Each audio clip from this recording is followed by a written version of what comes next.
اعوذ باللہ من الشیطان الرجیم بسم اللہ الرحمن الرحیم.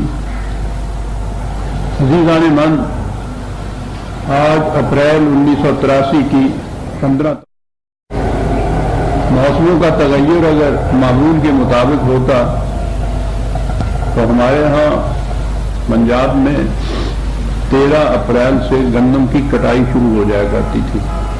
یہ بیساکھی اسی لیے ان کا میلہ اور یہ جشن ہوتا تھا اس کٹائی کا. یکم بیساکھ کو یہ شروع ہو جاتی تھی.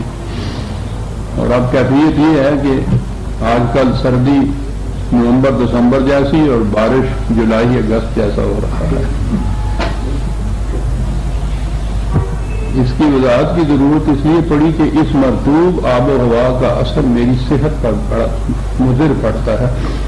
اور اس دفعہ تو آپ نے دیکھا ہوگا قریب 6 مہینے اسی طرح سے گزر گئے. اس کا اثر میری آواز پہ پڑتا ہے اور مجھے معلوم ہے کہ آواز کا اثر آپ کی ذوق سماعت پر کچھ گراں گزرتا ہے. لیکن کیا کیا جائے، یہ ہم اندر عاشقی بالائے غم ہائے دیگر مجبوری ہے. درس کا آغاز سورہ الحدید کی آیت 9 سے ہو رہا ہے. 5:7/9. سابقہ آیت میں یہ کہا گیا تھا کہ والرسول یدعوکم لتؤمنوا بربکم، کہ رسول تمہیں دعوت دیتا ہے، بلاتا ہے، پکارتا ہے خدا پر ایمان لانے کے لیے.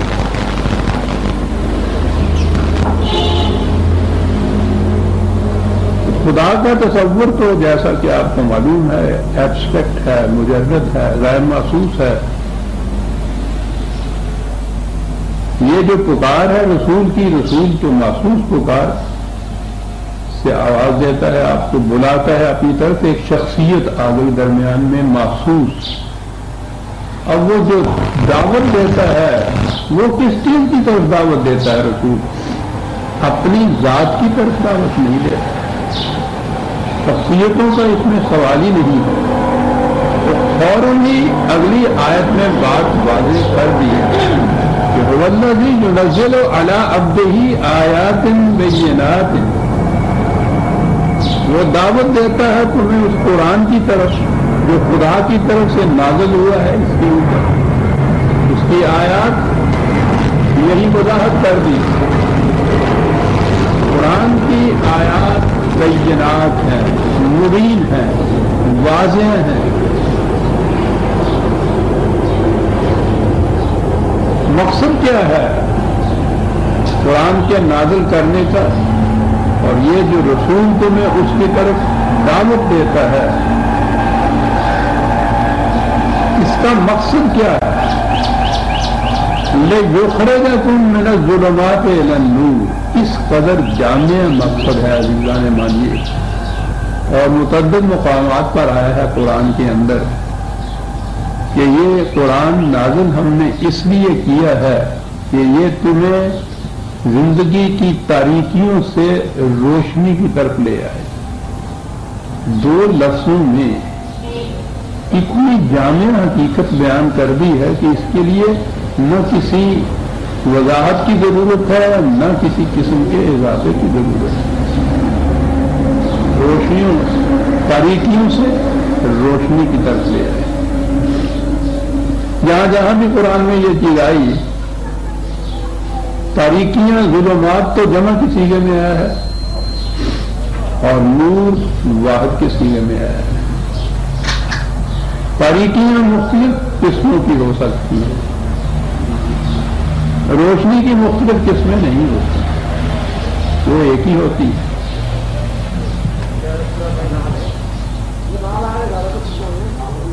غلط جواب کئی ہوتے ہیں، صحیح جواب ایک ہی ہوتا ہے.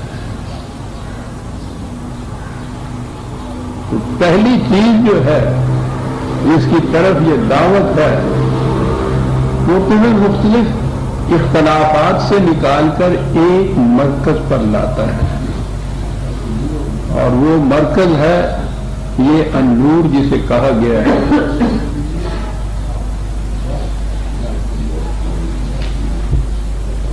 قرآن اس قرآن کی روح سے جو امت متشکل کی گئی وہ امتن وسطہ واحد کا صیغہ ہے، ایک امت۔ تو نور کے اوپر اگر یہ چلے گی ایمان لانے والی قرآن پر تو ایک امت واحدہ ہوگی، اور جتنے فرقے ہیں یہ سب ظلمات۔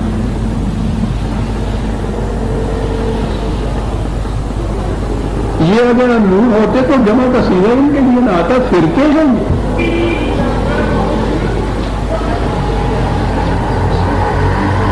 ہر فرقے کا ایک الگ الگ جواب ہے۔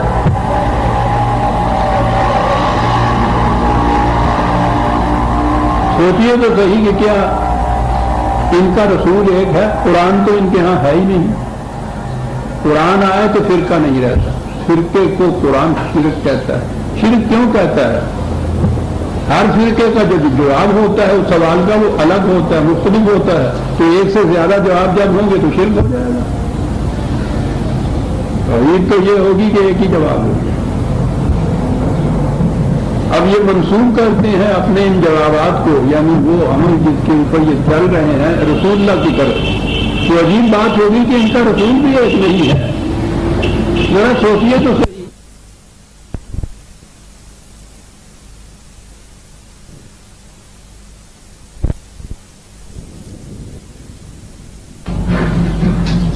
وہ صرف دین میں باقی رہتی ہے کیونکہ اس میں سند اور حجت جو ہے وہ ایک ہو،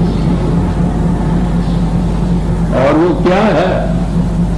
خود قرآن نے بتا دیا کہ النور کیا ہے۔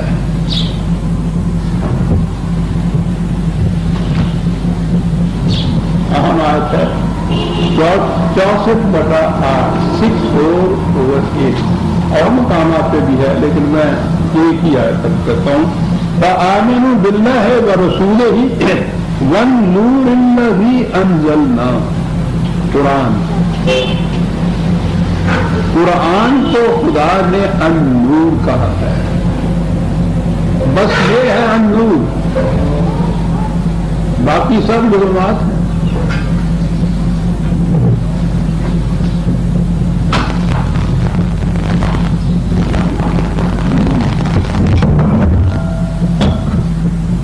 تاریکیوں میں، اندھیرے میں ہوتا کیا ہے؟ وہم ہوتا ہے، قیاس ہوتا ہے، گمان ہوتا ہے۔ اندھیرے میں معلوم نہیں ہو سکتا یقینی طور پر کہ یہ رسی ہے یا یہ سانپ ہے۔ ایک ماچس کی روشنی آ جائے تو پتہ چل جاتا ہے کہ رسی رسی ہے اور سانپ سانپ ہے۔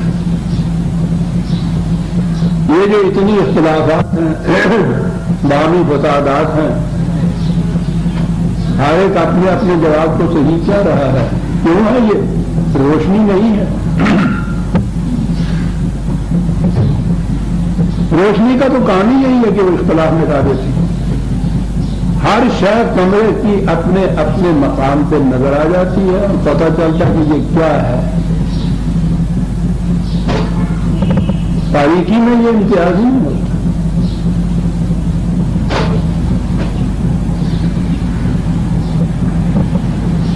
سب سے بڑا کام جو قرآن کرتا ہے وہ انسان کو انسانوں کی محکومیت سے چھڑا دیتا ہے۔ بڑی وضاحت کی ہے قرآن میں خود سورہ ابراہیم 14 1 کو۔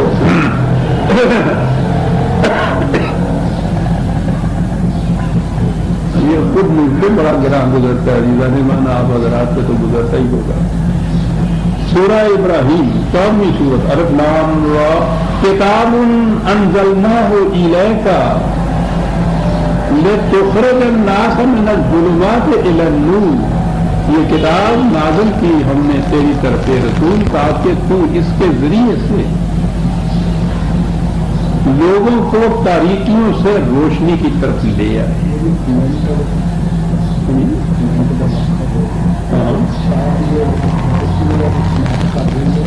وہ ٹھیک ہے، وہ ٹھیک ہے، کہ کر لیجیے۔ وہ ذرا سا کہیں نقص پیدا ہوا ہے وہ ٹھیک کر رہے ہیں، وہ تو ٹھیک ہے۔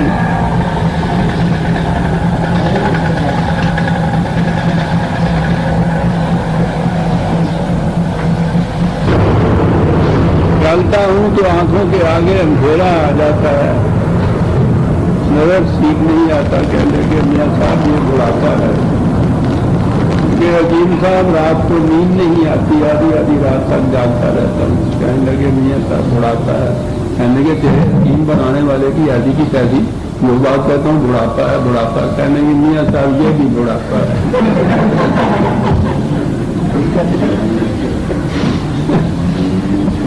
تو اس بڑھاپے کے اثرات اتنے ہوتے ہیں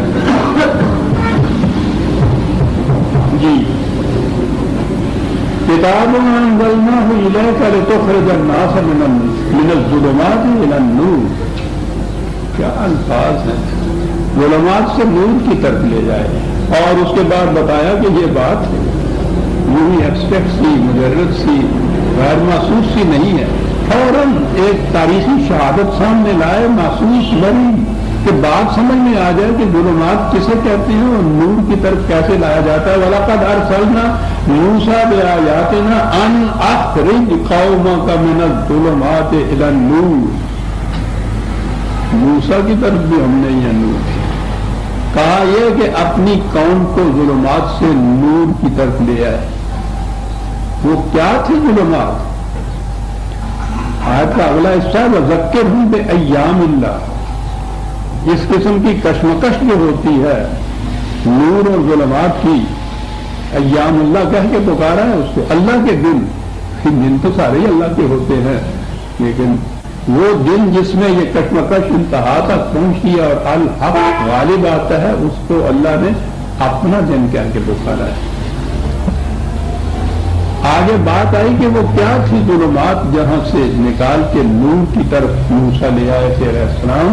وَإِذْ قَالَ مُوسَىٰ لِقَوْمِهِ اذْكُرُوا نِعْمَةَ اللَّهِ عَلَيْكُمْ إِذْ أَنْجَاكُمْ مِنْ آلِ فِرْعَوْنَ، فرعون کی غلامی سے نجات دلائی قوم بنی اسرائیل کو، اور یہ پہلا قدم تھا انہیں تاریکیوں سے روشنی کی طرف لے آنے کا۔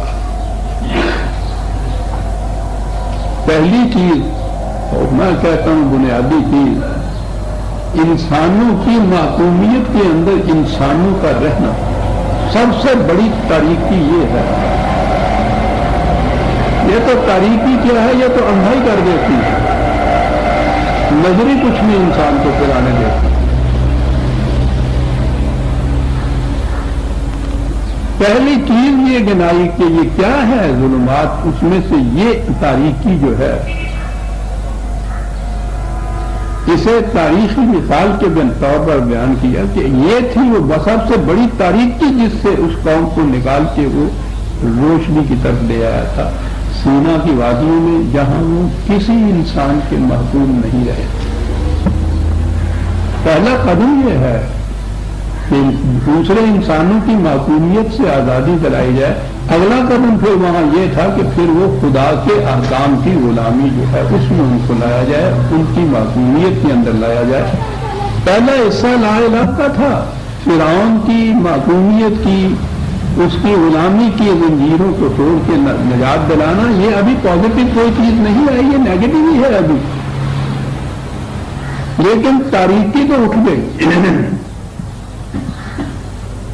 فرعون کی غلامی، انسانوں کی معصومیت، اس سے تو چھٹکارا حاصل ہو گیا۔ اگلی چیز پھر یہ ہے جو مثبت یا پازیٹو آئے گی کہ وہاں احکام خداوندی کی معصومیت، فرما برداری، اطاعت، یہ اگلا حصہ ہے۔ قرآن اس طرح سے تاریکیوں سے نور کی طرف لے آتا ہے۔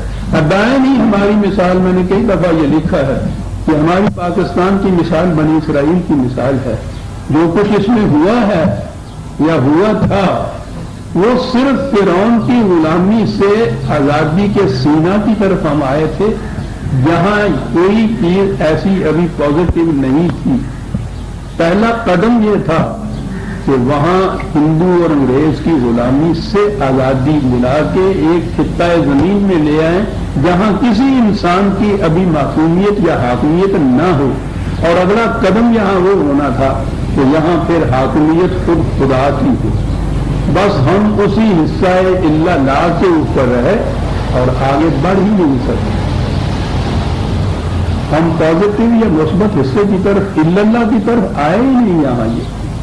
تو پھر وقت ہو یا دوسرے مقامات پہ یہ آپ کے سامنے آیا ہے کہ جب یہ حصہ ہوا پھر ادھر آنے کی انہوں نے تدبیر ہی نہ کی, سوچا ہی نہ, فکر ہی نہ کی.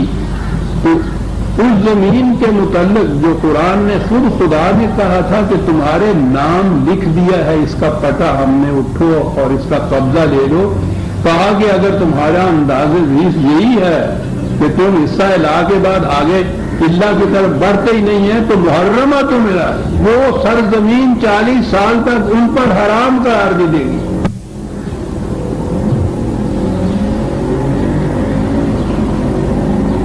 ڈرتا ہوں عزیزان من, ہزار تیرہ دستاں سخت ہیں, فطرت کی تعبیر ہے, وہ کسی کی رعایت نہیں کرتا. اس کا قانون جو ہے وہ حصہ لا کے اندر کوئی قوم بھی زیادہ عرصے تک رہ ہی نہیں سکتی.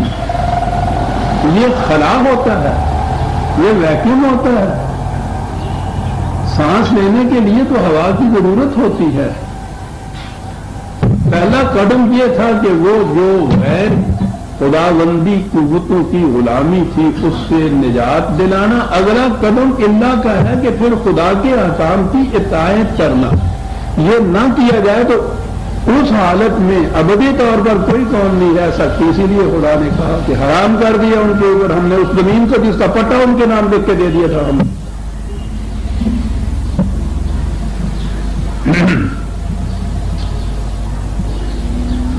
کہا یہ کہ یہ رسول ہمارا تمہیں دعوت دیتا ہے اس چیز کی طرف جو تمہیں تاریکیوں سے نکال کر روشنی کی طرف لے آئے گی. یہ النور قرآن نے کہا, خدا نے کہا کہ قرآن ہے, اور تاریکیوں سے روشنی کی طرف آنا انسانوں کی محکومیت سے نکل کر قوانین خداوندی کی اطاعت اختیار کر لینا. یہ ہر قسم کی آزادی دلا دیتی ہے. وَإِنَّ اللَّهَ بِكُمْ لَرَءُوفٌ رَحِيمٌ, رؤوف بھی اور رحیم. رافت تو یہ تھی, وہ جو مثال دی قوم موسیٰ کی کہ فرعون کی سرزمین سے ان کو نکال کے لے آئے, اس میں ان کی اپنی کسی جد و جہد کا دخل نہیں تھا. وہاں سے نکل کے آ گئے تھے. ہمیں بھی جو یہ پاکستان مل گیا ہے, پاکستان کے حصول تک تو ایک قطرہ خون بھی نہیں بہا تھا. یہ تو تقسیم کے معنی میں یہ جتنی چیزیں زیادتی ہوئی ہیں وہ اور چیز ہے. ورنہ یہ سرزمین تو ہمیں جیسے عدالت سے کسی کو ڈگری مل جاتی ہے, وہ تو اس مرد دانا و بینا نے ہمیں بغیر ایک قطرہ خون بہائے ہوئے یہ ڈگری لے کے دے دی تھی سرزمین کی. یہ بات نہیں ہے وہ جو تقسیم کے زمانے میں دوران میں وحشت انگیز تباہیاں ہوئی ہیں ہماری, وہ پاکستان لینے کے لیے نہیں تھی. پاکستان تو مل گیا تھا اس سے پہلے, یعنی یہ خطہ زمین. لیکن ہم کس مقام پہ ہیں؟ اسی مقام پہ جہاں وہ بنی اسرائیل تھے. تو وہاں سے تو آگے سینا کی وادیوں میں, آگے مثبت قدم کوئی نہ اٹھایا ہم نے. قوانین خداوندی کی فرما برداری میں نہیں آیا. رافت یا رؤوف جو قرآن نے کہا ہے وہ ہے اس کا وہ حصہ لا کہ جس میں اب خود ایک سرزمین کا خود خطہ مل جاتا ہے. اور رحمت اس کی یہ ہے پھر کہ وہاں سامان نشو و نما ہوتا ہے ہماری انسانیت کے لیے, اور وہ ہوتا ہے قوانین خداوندی کی اطاعت سے. یہ اگلا حصہ ہے رحمت کا. رحمت یہ ہے. اب اس کے لیے وہ پروگرام دیا گیا. آپ دیکھیں گے پچھلی آیتوں کے اندر بھی آمنوا باللہ و رسولہ وانفقوا مما جعلکم, وہاں بھی تھا. پہلا قدم یہ ہے کہ اس نظام کی تشکیل کے لیے انسانوں کی نشو و نما اور ربوبیت کے لیے جو کچھ بھی کسی کے پاس وہ زائد ہے اسے ان کے لیے دے دینا چاہیے. میں نے جیسا عرض کیا ہے یہ انفاق جو ہے, یعنی فقو وغیرہ جو لفظ آئے ہیں اس کا ترجمہ یہ عام طور پہ کیا جاتا ہے خرچ کرو خدا کی راہ میں. وہ خرچ کرنے کا تصور اور ہوتا ہے. وہ ہوتا یہ ہے کہ وہ چیز تو ہماری ہے، اس میں سے کچھ ہم نے دے دیا. جیسا کہ کہتے ہیں کہ اس مال میں سے 2.5% دے دو، اگر یہ خرچ کر دو تو سارا مال جو ہے وہ طیب ہو جاتا ہے. یہ خرچ کرنا نہیں ہے، اس کے لفظی معنی ہے کھلا رکھنا. یعنی اس کو اپنی ذاتی ملکیت سمجھ کے باندھ کے نہ رکھیے. یہ حاجت مندوں ضرورت مندوں کی ضرورت پورا کرنے کے لیے یہ کھلا ہونا چاہیے. اس کے لفظی معنی یہ ہے کھلا رہنا. یہ تو نیفا جو ہے اس کا یہ لفظ تو آپ کے ذہن میں ہے نا، یہ ہمارے ہاں شلوار میں پاجامے میں جو ہوتا ہے نیفا کا تن. جب یہ نوٹ نہیں ابھی روپے ہوتے تھے تو وہ ایک سپلی کی بنی ہوئی میانی سی ہوتی تھی، اس میں روپے ڈالے جاتے تھے. اگر وہ اگلا حصہ اس کا بند ہوتا تھا تو اس کو یہ نہیں کہا جاتا تھا نیفا کو. ایسی میانی کہ ادھر سے ڈالتے جائیں اور ادھر سے بھی کھلا ہو، دونوں منہ کھلے ہوں جس کے، اس کے لیے یہ لفظ بولتے تھے عرب. اگر صرف ڈالنا ہی ہے اس کے اندر اور نکلنا نہیں ہے اس نے تو اس کے لیے انفاق کا لفظ نہیں آتا تھا. انفاق آتا ہی وہاں تھا کہ جہاں آتا چلا جائے اور نکلتا چلا جائے. کہتے ہیں اسلام قرآن کا معاشی نظام کیا ہے، وہ تو ایک لفظ کے اندر آ جاتا ہے معاشی نظام. یہی وہ روپیہ کہیں اٹک گیا انفاق کا لفظ نہیں بولا جاتا. اب پہلا قدم اس کے لیے ہے کہ مالکم لا اللہ تنفقوا فی سبیل اللہ ہے. کہ کیا ہو گیا ہے تمہیں کہ اپنی ذاتی ملکیت بنا کے بیٹھ گئے ہو اور اس پروگرام میں کے لیے جو خدا نے تمہارے لیے تجویز کیا ہے تو جس کا ترجمہ ہے اللہ کی راہ میں خرچ کرنا. بیجا بابا خدا کی راہ میں تو خیرات کے معنوں میں یہ لفظ آ گیا ہمارے ہاں. سبیل اللہ کا جو ترجمہ ہوا یہ تو وہ پروگرام ہے جو خدا نے تجویز کیا ہمارے لیے. اس پروگرام کی کے حصول اور تکمیل کے لیے پہلا قدم یہ ہے کہ جو کچھ بھی کسی سے زائدہ ضرورت ہے وہ اس نظام کے حوالے کر دے. کاہے کے لیے؟ یہ نہیں ہے کہ وہ اس کے لیے اپنے سامان تعیش خرید کے دے دے، تو اس لیے کہ تمام ضرورت مندوں کی ضروریات پوری کرنا ہے اس نظام کے ذمہ تھا. تو وہ کہاں سے پورا کرے گا؟ وہ نظام یہ تھا کہ کوئی شخص اپنی ضروریات سے زیادہ اپنے پاس نہیں رکھتا اور ذاتی طور پر خرچ نہیں کرتا کہ یہ خیرات ہو جاتی ہے. اور خیرات سے تو حضور نبی اکرم صلی اللہ علیہ وسلم نے فرمایا ہے کہ خیرات سے تو دل مردہ ہو جاتا ہے. بھیک اور چیریٹی کا تصور نہیں قرآن میں. حق للسائل والمحروم، جن کی ضروریات اپنی محنت سے پوری نہیں ہوتی ایز آف رائٹ وہ ڈیمانڈ کر سکتے ہیں، ان کا حق ہے اس مال کے اوپر. اور انفرادی اس لیے نہیں کہ اس میں پھر احسان کا جذبہ آ جاتا ہے. آپ کسی ضرورت مند اور غریب کی اپنے طور پہ مدد کیجیے تو وہیں سے اس کے ذہن میں احساس کمتری پیدا ہو جائے گا، انفیریارٹی کمپلیکس، اور آپ کے ذہن کے اندر سپیریارٹی کمپلیکس. وہ جو کہتے ہیں کہ وہ دینے اوپر کا دینے والا ہاتھ نیچے والے ہاتھ سے برتر ہوتا ہے، یہی تو وہ کمپلیکس ہے جو دونوں پیدا کر دیے. وہ خیرات نہیں مانگتا. وہ ایک نظام ہے جس نظام کے اندر ہر شخص کی ضرورت سے زائد جو کچھ ہے وہ وہاں اس نظام میں جمع ہو جاتا ہے اور وہ نظام ضروریات زندگی ہر شخص کی وہاں سے پورا کرتا رہتا ہے. یہ ہے قرآن کا نظام. وَمَالَكُمْ أَلَّا تُنْفِقُوا فِي سَبِيلِ اللَّهِ. اس پروگرام کی تکمیل کے لیے کیوں نہیں تم کھلا رکھتے ہیں؟ کیا ہو گیا تمہیں؟ بہت زور کی بات ہے. دلیل کیا ہے؟ وَلِلَّهِ مِيرَاثُ السَّمَاوَاتِ وَالْأَرْضِ. یہ جو کچھ بھی ہے یہ تمہاری ملکیت تو نہیں ہے. یہ تو ایک انتظامی ضروریات ہیں جس کے لیے فلاں جو ہے فلاں کے زیر انتظام دے دیا، اتنا اس کے لیے دے دیا، تو تم مالک تو نہیں بن سکتے. کھلا کیوں نہیں رکھتے؟ کہ چٹھی رسان جو منی آرڈر تقسیم کیا کرتا ہے اگر وہ سمجھ جائے کہ اسی کی ملکیت ہے تو پوری برخاست ہو جائے دوسرے دن. اس کا کام تو تقسیم کرنا ہوتا ہے. وہ صحیح کہا تھا حضرت عمر رضی اللہ تعالیٰ نے کہ میرا فریضہ تو صرف خزانچی کا ہے. آتا ہے جمع کرتا رہتا ہوں, جاتا ہے اس کو لکھتا رہتا ہوں کہ فلاں کے لیے چلا دیا. میرا کام تو اتنا ہے اس کے اندر. وَلِلَّهِ مِيرَاثُ السَّمَاوَاتِ وَالْأَرْضِ لَا يَسْتَوِي مِنكُم مَّنْ أَنفَقَ مِن قَبْلِ الْفَتْحِ وَقَاتَلَ أُولَٰئِكَ أَعْظَمُ دَرَجَةً مِّنَ الَّذِينَ أَنفَقُوا مِن بَعْدُ وَقَاتَلُوا.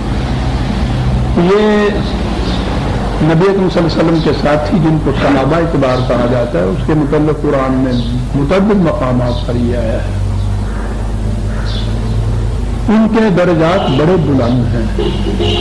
تو سیدھی سی بات یہ ہے کہ قرآن نے ان کے متعلق یہ متعین طور پہ کہہ دیا کہ ان کے لیے مغفرت ہے اور ہم نے ان کے لیے جنت عطا کر دی, تیار کر دی ہوئی. اور صحابہ میں تمام شامل ہیں, مہاجر اور انصار دونوں.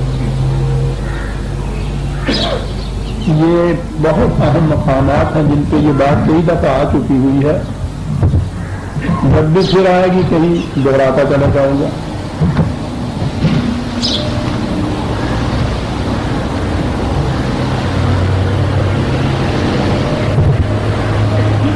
مہاجر اور انصار دونوں کو یکجا جمع کر دیا. 8/74 والذین آمنوا وہاجروا وجاہدوا فی سبیل اللہ والذین آووا ونصروا, وہ کہ جنہوں نے ہجرت کی, جہاد کیا خدا کے اس پروگرام کی تکمیل کے لیے, اور وہ جنہوں نے ان لوگوں کو پناہ دی, مدد کی, یہ انصار کہلاتے ہیں, وہ مہاجر کہلاتے تھے. دونوں کو یہاں دونوں کا ذکر کر دیجیے.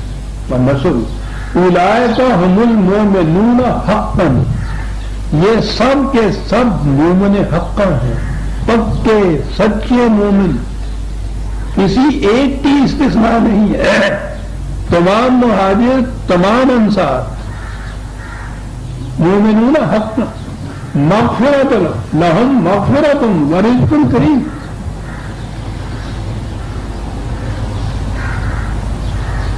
قرآن کی روح سے کسی ایک میں فرق نہیں کیا جا سکتا. عزیزان من,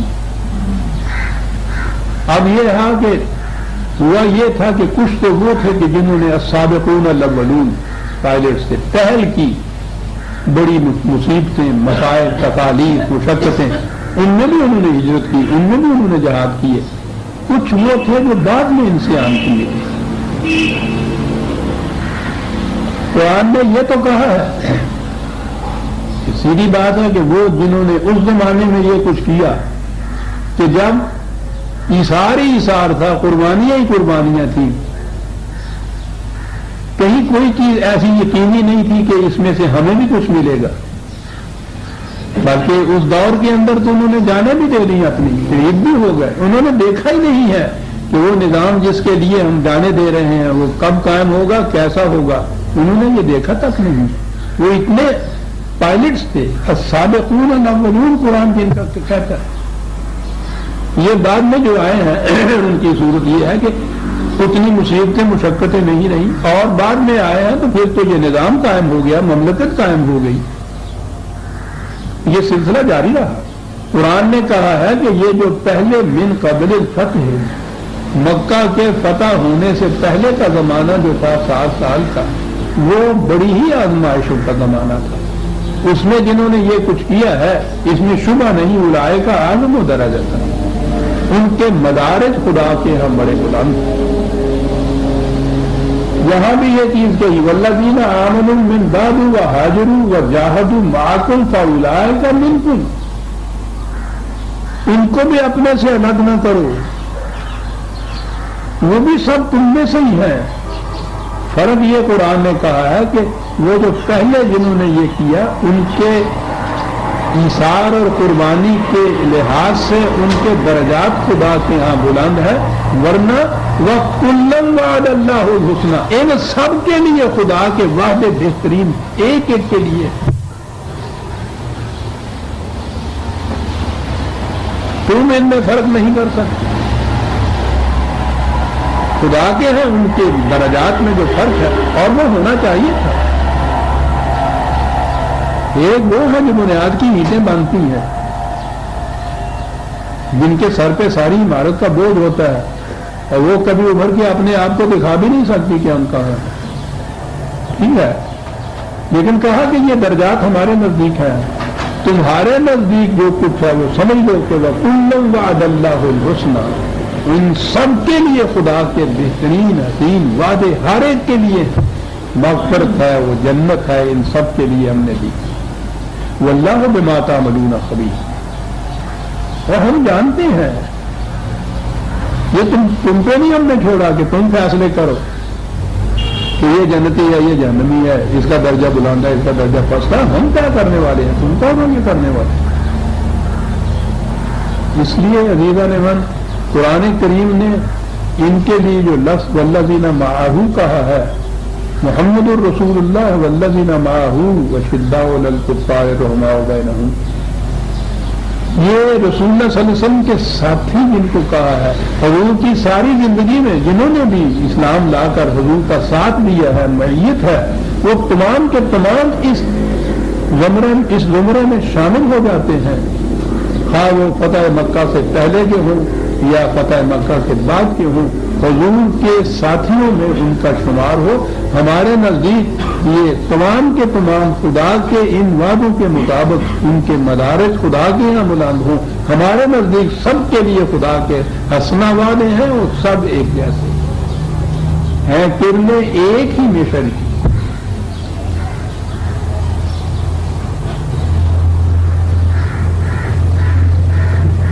کہا یہ جو تم دیتے ہو، بظاہر تو نظر آتا ہے کہ دیا تم نے اپنے ہاتھ سے، گیا یہ من الذی یقرض اللہ قرضا حسنا، یعنی خدا اس کو اپنے ذمہ قرض قرار دیتا ہے۔ ملاحظہ فرمائیے، میراث السماوات والارض اس کے لیے، لیکن کیا یہ رہا ہے کہ جو کچھ تم اس وقت دیتے ہو، یہ وہ غور ہے نا کہ جس میں اس زمانے میں ابھی ریٹرن کچھ نہیں تھی، انویسٹمنٹ ہی تھی، دیے ہی جانا تھا۔ کہا یہ دیے جا رہے ہو ٹھیک ہے، اس کاروبار میں ابھی تو کوئی ریٹرن نہیں ہو رہی، لیکن یہ جو تم دے رہے ہو یہ نہ سمجھو کہ یہ گیا، خدا مقروض ہے تمہارا۔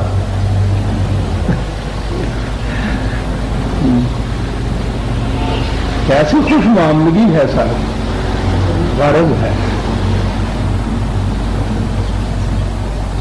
اور اگر اس کے گہرے معنی میں جائیے، قرض کے بھی بڑی عجیب چیز، یہ جو جگالی کرنے والے مویشی ہوتے ہیں، تو آپ نے دیکھا ہوگا کہ وہ بیل گائے وغیرہ چارتے جاتے ہیں، اور وہ ایسا ہوتا ہے وہ جو کچھ کھاتے ہیں وہ ڈھیلتے چلے جاتے ہیں بیٹے کے اندر، جلدی جلدی جلدی جلدی چباتے نہیں ہیں وہ سارے کا سارا جمع کر، تو اس کے بعد وہ اطمینان سے بیٹھتے ہیں، آپ نے دیکھا ہوگا، آنکھیں باندھی ہوئی، پھر ہل رہا ہے اور وہ منہ سے باہر نکلا ہے، اور وہ اس کو اس قابل بنا رہے ہیں چبا چبا کے کہ وہ جسم میں اسمیلیٹ ہو جائے، جزو بدن بن جائے۔ اس کے بعد بنتا ہے وہ جزو بدن، پہلے وہ سارے کا سارا ذخیرہ ہی ہوتا ہے۔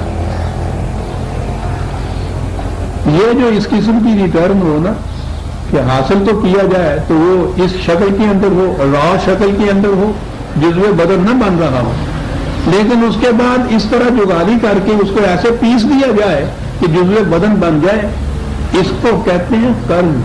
اور مقراض یہی سے ہے، اس کو کاٹ کاٹ کے چھوٹا چھوٹا کرنا۔ جو کہا تم جو ہمیں دیتے ہو یہ را فارم کے اندر میٹیریل ہے جو تم دے رہے ہو، اور ہم جو تمہیں واپس دیں گے اسے تو وہ اس شکل میں دیں گے جب یہ تمہاری نشو و نما کا ذریعہ بن جائے، اسمیلیٹ ہو جائے، یہ ہم کر کے تمہیں دیں گے اور واپس دیں گے تمہیں، اور اتنا ہی نہیں دیں گے، فَيُضَاعِفُهُ لَهُ، اس سے بھی زیادہ تو عزیزوں نے اپنی نوعیت کے اعتبار سے بھی یہ ہو جاتا ہے، وہ را میٹیریل میدے میں اکٹھا ہوا وہ جزو بدن نہیں بنتا۔ یہ جو شکل اس کی پیدا کرتا ہے خدا کہ وہ اس میں جزو بدن بن جاتا ہے، یہ اس میٹیریل کے مقابلے میں خود یہی بڑا اضافہ ہے، تو پھر وہ تو اس کے ساتھ یعنی کیا کچھ دیتا ہے. اور تو اس لیے کہا کہ یہ ذہن میں نہ رکھو تم کہ دیا تم نے اور گیا.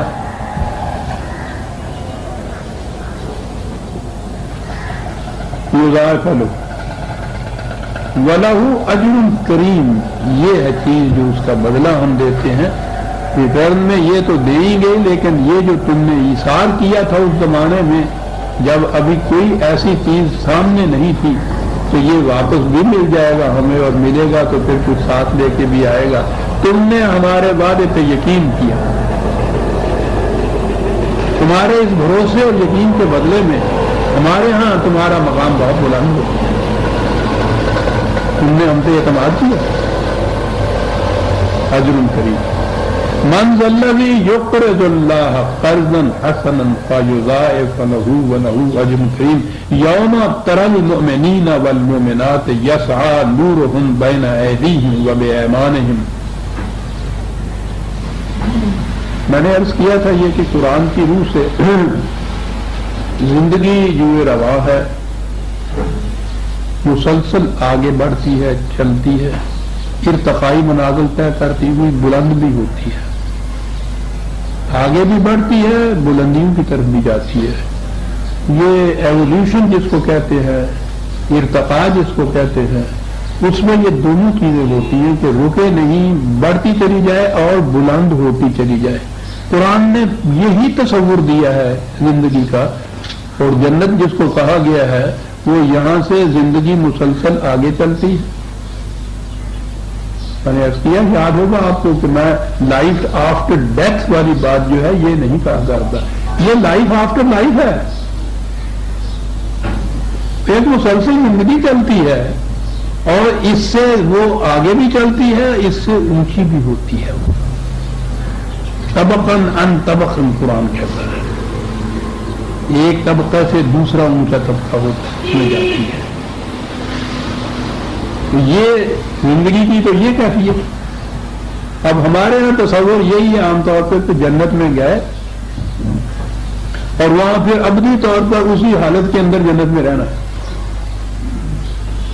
یعنی وہ جو کچھ دیا ہوا ہے وہاں فراوانیوں سے، وہ دودھ کی نہریں اور شہد کی نہریں اور پنوں کا گوشت اور حریر و اطلس اور یہ اور وہ اور زیورات وغیرہ، یہ سارا کچھ دے دلا دیا، وہاں چلے گئے ہم. اب اس کے بعد کیا؟ نہ کوئی کام نہ کوئی کاج، سوکھوں پہ لیٹے ہوئے، پتا نہیں حصہ بھی ہوئے گا کہ نہیں. ہاں جی، تصور یہ ہے کہ بس کام کاج والی بات ختم. کتنے دن خوش ہو سکتے تم اس زندگی کے اندر؟ 3-4 دن ہیٹ اوپر مرغی کھانی پڑے نا زندگی متاثر ہو جاتی ہے. اور کہنا کہ تم دال یا ساگ بھی لیا.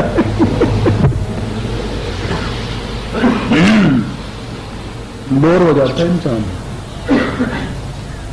اتنی ہی بےقیمت چیزیں کیوں نہ ہو، چند دنوں کے بعد اگر وہی کچھ ہے، تنوع نہیں اس میں پیدا ہوتا،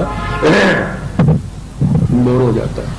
تو اس زندگی میں اگر آپ کو کوئی یہ کچھ دے دے اور کہے کہ صاحب ابدی طور پہ بس اسی میں تم نے رہنا ہے، کوئی کام کاج نہیں، کوئی تنوع نہیں، کسی قسم کا چینج نہیں، بس یہ ہے جو کچھ بھی ہے، کیا ہے وہ جنت. اس کے لیے تو لفظ جہنم ہے قرآن میں جو جہنم کے لیے بلا رہا ہے. وہ جہاں زندگی آگے بڑھنے سے رک جائے،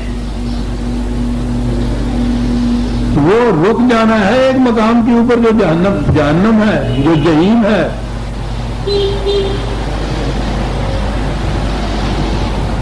جنت میں تو قرآن کریم نے کہا ہے جہاں صراط مستقیم کا ہے وہ صراط الحمید کہا ہے.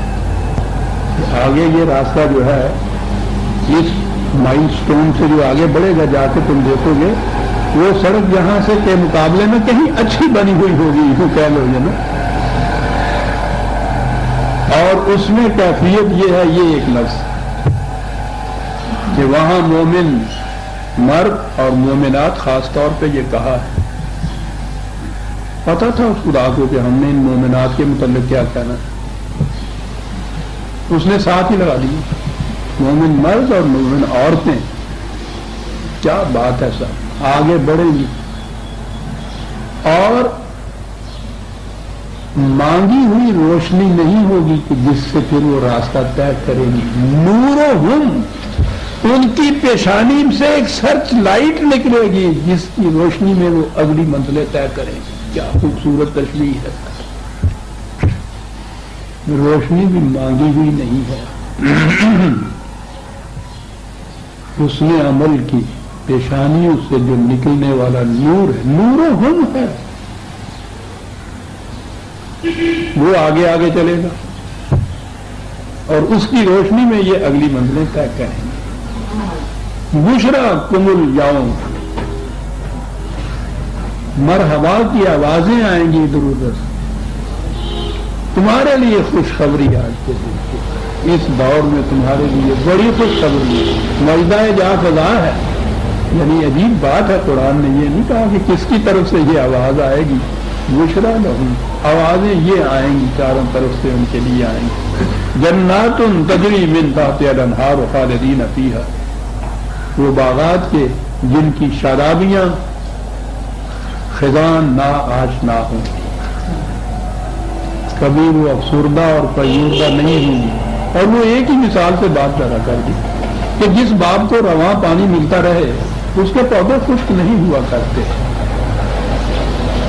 وہاں بھی یہ رواں پانی ہے، جہاں بھی آپ دیکھیں گے تجری من تحت الانہار، جاری پانی جسے آپ کہتے ہیں، پانی بھی وہ رکا ہوا نہیں ہے، آگے چلے گا. تجری من تحت الانہار خالدین فیہا. اور یہ ذالک هو الفوز العظیم. ایک ایک لفظ عجیب و غریب آ جاتا ہے. سب مذہب میں تصور نجات کا ہے. نجات یہ ہے کہ صبح اٹھے تھے اچھے بھلے، 10 بجے کے قریب سردی لگی، ٹھنڈ لگی، انفیکشن ہوئی، بخار ہو گیا. بخار رہا اور اس کے بعد اس کا علاج کیا، محنت کی، شام کو ٹیمپریچر پھر نارمل ہو گیا. صبح میں اور اس شام میں فرق کیا پڑا؟ درمیان میں ایک تکلیف آئی اور اس کے بعد ایز یو ور ہو گئے پھر آپ، یعنی وہی یہ ٹیمپریچر صبح تھا شام کو بھی ہو گیا. کمایا کیا ہے اس میں بھی آپ نے؟ اس کا نام ہے نجات. ہر مذہب میں یہ ہے کہ انسان کسی مصیبت کے اندر پھنسا ہوا ہے. یہ جو ویدانت اور یہ تصوف آپ کا، یہ انسان کی روح مادے کی دلدل میں پھنسی ہوئی ہے، چیخ رہی ہے. اب اس دلدل سے نکل جانا جو ہے یہ ہے زندگی کا مقصد ہے. یعنی وہ پھنس گئی ہے، یہ پتہ نہیں پھنسا کس نے دیا ہے. تو کام اس کے لیے یہ رہا کہ کسی نے پھنسا دیا اور اس کو اس دلدل سے نکلنا ہے. تو ہندوؤں کے آواگان کے مطابق 33 کروڑ چکر کے بعد نکلنا ہے. عیسائیوں نے کہا کہ ہر پیدائشی بچہ گناہ گار پیدا ہوتا ہے. اس گناہ کی آلائش کو دھونے کے لیے اس کو اس زندگی میں بھیجا جاتا ہے. یعنی پہلے خدا پیدا کرتا ہے اس کو گناہ کی آلائش دے کے، وہ ایک پیٹ اس کے اوپر کر دیتا ہے اور اسے کہتا ہے کہ چل جا دھو جا کے اس میں، اور کہتا یہ ہے کہ پکا یہ اتنا ہے کہ تمہارے دھونے سے دھل نہیں سکے گا. عیسائیت کا عقیدہ یہ ہے کہ انسان کے اعمال سے وہ نہیں دھل سکتا، حضرت مسیح علیہ السلام کے کفارے پر ایمان لانے سے وہ دھلتا ہے. یہ پروگرام مداخلہ فرماؤ خدا کا، خدا حکیم کا. پیدا کرتا ہے تو ایک داغ لگا کے ہر بچے کو، وہ پکا اتنا ہوتا ہے کہ وہ لاکھ کچھ کرے کچھ نہیں دھل سکتا. وہ اس میں یہ ہے کہ جب خدا نے یہ دیکھا کہ اس طرح سے تو یہ سارے انسان جہنم میں چلے جائیں گے تو جنت میں کیوں نہیں دیا گا؟ پھر وہ بھی آن آ جائے گی. کیا کیا جائے؟ اب یہ فیصلہ کر دیا کہ ان کے اعمال کے بدلے میں تو جنت مل نہیں سکتی. ایسے خود بخود یہ بھول نہیں سکتے. تو اس کے لیے باپ بیٹے نے معاذ اللہ ان کے عقیدے کے مطابق مشورہ کیا اور بیٹے نے کہا کہ افسوس کرنے کی بات نہیں ہے، آپ مجھے دنیا میں بھیج دیجیے، یہ مجھے پکڑ کے سولی پہ دے دیں گے، میرے خون کے بدلے میں آپ ان کو بخش دیجیے گا. یہ مذاہب وہ ہندو دھرم ہے، وہ چکر دیا جا رہا ہے. وہ یہ ہے، یہ اس طرح سے اس کو اس نجات دلاتے ہیں اس دھبے سے۔ وہ یہودی ہے، وہ کہتے ہیں وہ تو جو بنی اسرائیل کے گھر میں پیدا ہوا اس نے تو جنت میں جانا، یا چند دنوں کے لیے یوں ہی راستے میں وہ جہنم میں چلا جائے گا، وہ اس لیے کہ ہمارے بزرگوں کو ابھی پتہ نہیں ہوگا کہ ہم جہنم میں چلے گئے، ہم چیخیں گے روئیں گے، وہ آئیں گے وہ کاکا تو کتنے رونا پھرنا آئے گا پہل کر لوں تو وہ لے جائیں گے سانو جنت۔ یعنی یہ دنیا کے مذاہب میں جسے سیلویشن آپ کہتے ہیں، جسے نجات کہتے ہیں، یہ تصور ہے، کچھ حاصل نہیں ہوا، ایز یو ور ہے، ہر جگہ ایز یو ور ہے۔ نجات کے معنی یہ ہے، قرآن کہتا ہے نجات میں ازالے کا ہوا الفاظ عظیم، اچیومنٹ ہے، یہ بہت بڑی جتوجہات، ایک لفظ میں عزیزان من سارا تصور بدل دیا آپ نے نجات۔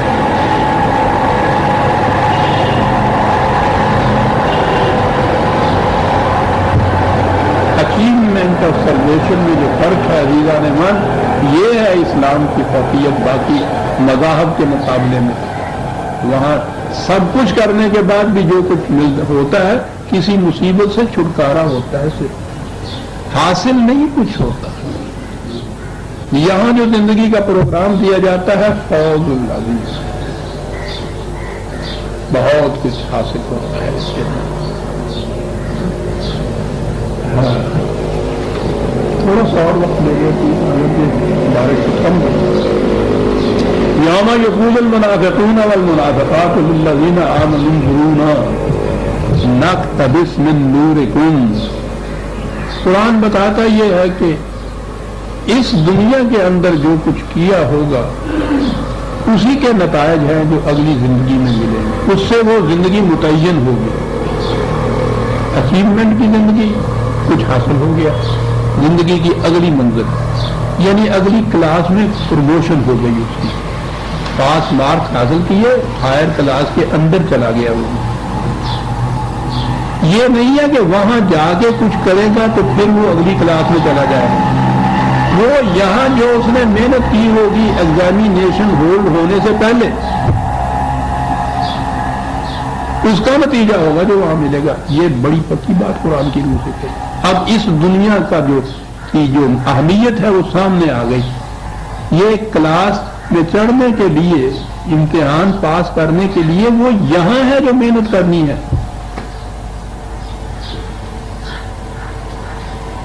وہاں جا کے اس کلاس کی پروموشن کے لیے کچھ نہیں کرنا، وہ اگلی کلاس کی بات اور رہے گی۔ اور جس نے یہ محنت نہیں کی ہوگی وہ تو پاس نہیں ہو سکے گا، فیل ہوا۔ اور وہاں فیل جو ہیں ان کے لیے دوبارہ چانس نہیں ہے۔ یہ قرآن میں متعدد مقامات پہ یہ بات بڑی اہم ہے، یاد رکھیے کہ اس کے بعد اس دنیا میں واپس آنے کا سوال نہیں پیدا ہوتا۔ جو مر گیا ہے، مر گیا، وہ ٹھیک ہی لفظ ہے اس کے لیے، گیا، وہ واپس نہیں آ سکتا۔ یہ جو آپ کے یہاں آئے دن قصہ ہوتا ہے نا، کبھی وہ آتا ہے، اس کی روحیں آتی ہیں اور اس کی روح آئی اور اس نے آگے دروازے کھٹکھٹائے، وہ پتہ نہیں کہیں آگ لگاتی ہے کہیں یہ عام قصے مشہور ہوتے ہیں، یہ سب افسانے ہیں، کوئی روح واپس نہیں آتی۔ اور روح کیا، آپ کے یہاں تو حضرت جی جتنے جو بڑے بڑے ہیں وہ سارے اس طرح سے آ کے اپنے مریدوں کو ملتے ہیں، صاحبات کو ملتے ہیں۔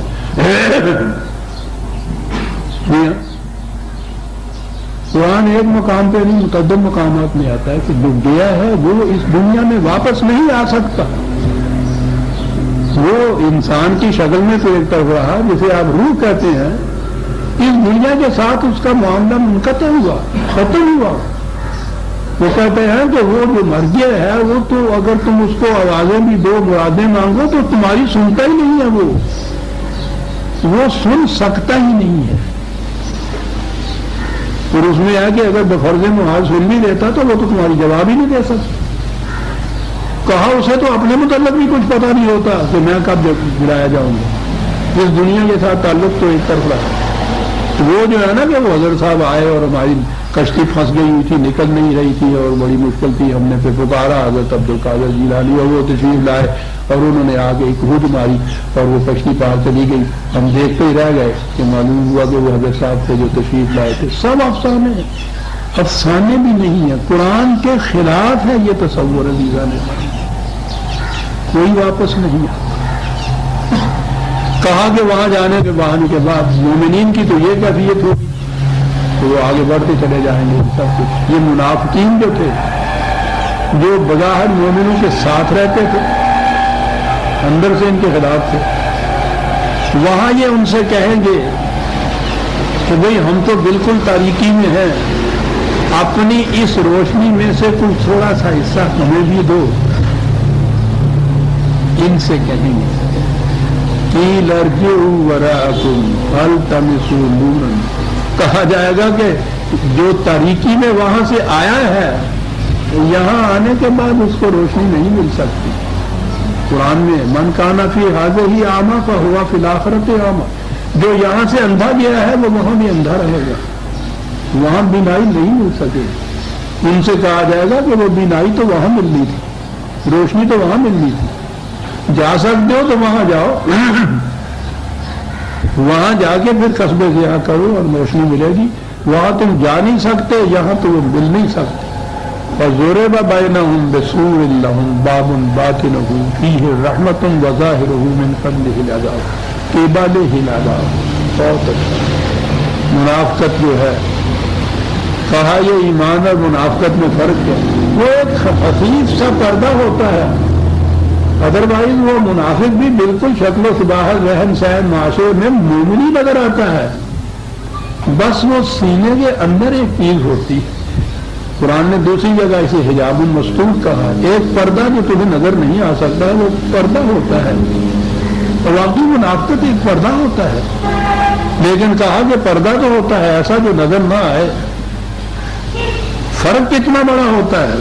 کہا فرق یہ ہوتا ہے کہ پردے کے ایک طرف والے جو ہیں وہ رحمت ہی رحمت کے اندر ہیں، پردے کے دوسری طرف والے جو ہیں وہ عذاب ہی عذاب کے اندر ہوتا ہے. اور عذاب کی بات وہاں کی تو ہم بتا نہیں سکتے.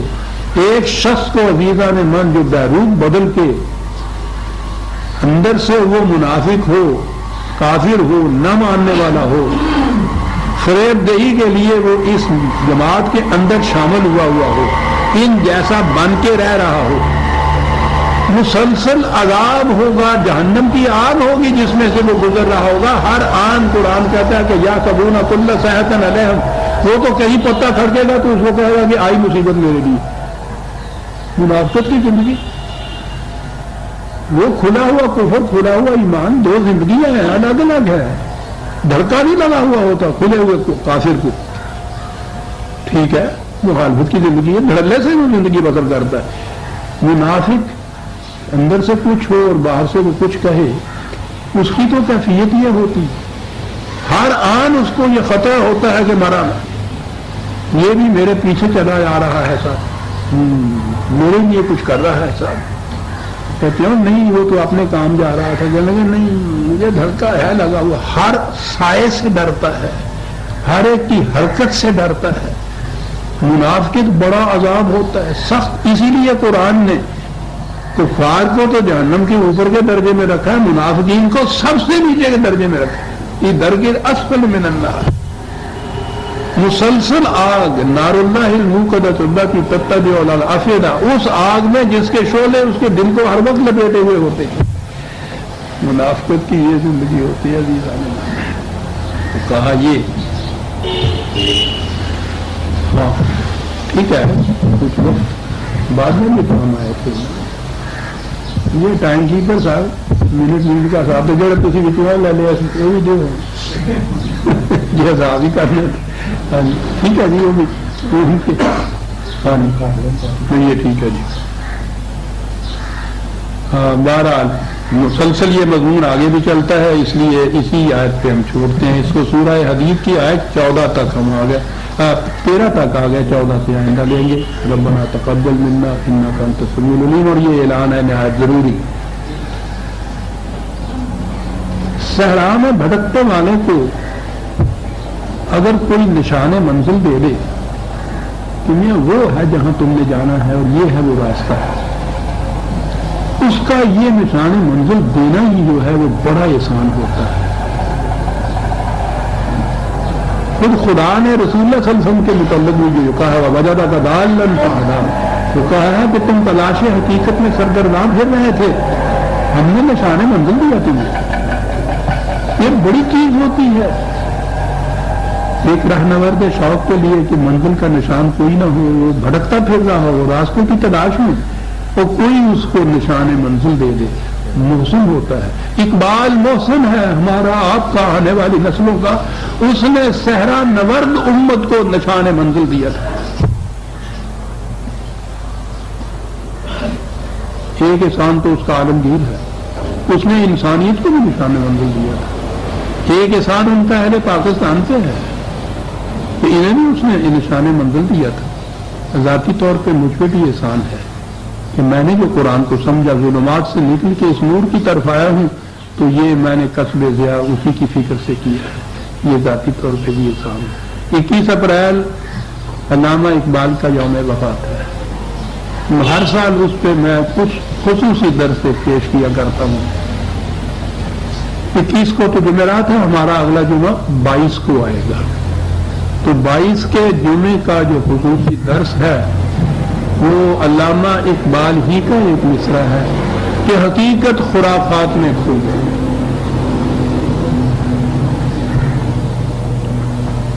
بڑا جامعہ ہے جو کچھ وہ کہہ گیا، حقیقت کھو گئی خرافات میں۔ کس طرح کھو گئی؟ یہ امت روایات میں کھو گئی۔ میں نے اس دفعہ کا جو درس کا عنوان ہے وہ یہی رکھا ہے کہ حقیقت خرافات میں کھو گئی۔ کس طرح کھو گئی، کون چھین کے لے گیا، یہ میں واضح کروں گا۔ اگلا جمعہ 22 تاریخ یہی 9 بجے کا وقت اسی جگہ تسلسل کے درس کی بجائے یہ خصوصی درس ہوگا۔ یہ چھپے ہوئے کارڈ ہیں، آج بارش کی وجہ سے احباب کم آئے ہیں، باہر سے یہ کارڈ زیادہ سے زیادہ لے جائیے اور وہ اپنے حلقے کے اندر جن لوگوں کو اس سے دلچسپی ہو ان تک پہنچا دیجیے، اور جو ابھی تک تلاش حقیقت میں سرگرداں ہے اگر وہ اس کا شوق رکھتے ہوں تو ان کو ساتھ بھی لے آئیے گا۔ میں بتاؤں گا کہ یہ نشان منزل کیا تھا جو اس نے دیا تھا اور یہ حقیقت کس طرح سے خرافات میں کھو گئی۔ شکریہ۔